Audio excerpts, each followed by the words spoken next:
in terms of practical ways of looking at this, if we again use analogies that help people to understand training, again, using your background and mine, I was a trainer to the stars when I first started in the States. There's that sweet spot we call hormesis, right? Which is healthy stress. So if you give a child, an 8-year-old little boy who is enamored by his father working out and like any child wants to mimic and spend time with his care provider, you could give the child 2 5-pound dumbbells and that would be appropriate. And he just feels like I'm working out with dad but there might be a little bit of resistance. And at 8, obviously, you're not looking to create any kind of, bulk. He's just where he's at. But equally, to use the metaphor and to continue it into an adult, if someone was joining a gym for the first time at the beginning of the year and they haven't trained for a few years and they get a trainer, it would be both unprofessional and hazardous for that trainer to take that person out and let's go, okay, our first working session is, you're going to deadlift 400 pounds and then we're going to do a marathon. That person's going to get injured, right? So there's the extreme of stress that is unhealthy that creates dysfunction and conflict and injury. So the same emotionally. But then, as you said, there's also the lightness of work and resistance that doesn't create any growth response. So for the individual, we have to find that sweet spot. All I can say is to trust life a little bit, which is also to trust your own instincts. Mother Teresa had a beautiful quote. She said, I know God won't give me anything I can't handle. I just wish he wouldn't trust me so much. Right. So it really speaks to what I would assert is that you've got your journey mapped out, just as you recognize, okay, it's very spiritual and esoteric. And I'm guessing because your listeners are familiar with your narrative that they get it. But for a lot of people, it's a little bit of a glitch in the matrix. But yeah, you incarnated and you unconsciously, so it's not a fault thing, obviously curated these events of abuse that no child would want. But if you can look at it through that lens, then you start to become empowered. It's responsibility versus victimhood, right? And they're two very different worlds.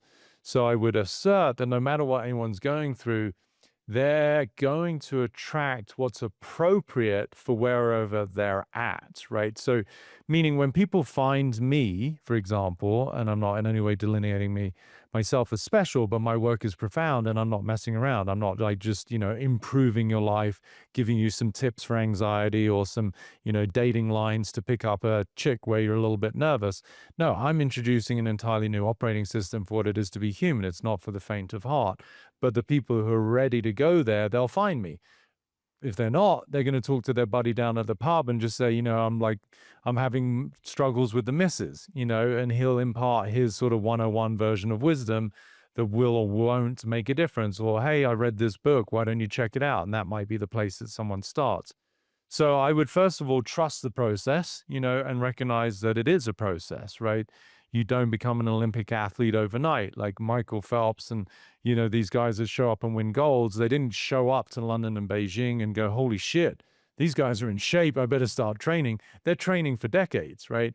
So in order to get to the level of mastery that I speak from, because I've done this for 28 years and maybe before that in an unconscious process, meaning I was always evolving. I just didn't know it. But now it's become more conscious.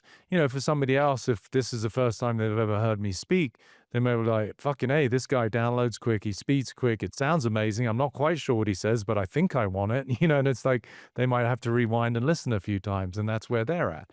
So trust your instincts, know that the ultimate destination of every soul is its own liberation. And going back to the very start of our conversation, you're going to get presented with whatever you need to show you where you're stuck and just take it on just like a tasks, to-do list. You can't do all 100 things on your list at the same time, but choose the ones that seem manageable, appropriate, but at some level, hopefully stretching you a little bit, and that's the sweet spot. So if you haven't spoken to your dad for 10 years because you think he's a motherfucker and he used to beat the shit out of you, that might not be the first person to speak to. But if there's someone in the office that you've had a little falling out with because they stole a client from you a couple of months ago, maybe that's an easier lift, say, hey, I'm really sorry. I still think what you did was inappropriate, but for 2 months I've been making you wrong and you probably felt that I've been distant when in fact I really appreciate our friendship. That takes a big human to be able to have that conversation, but is a step in the evolution of that person to become more loving, more powerful, more responsible for the way that they're showing up in life. So it's trust the process, speak to hopefully some friends who've done some work and they'll guide you appropriately.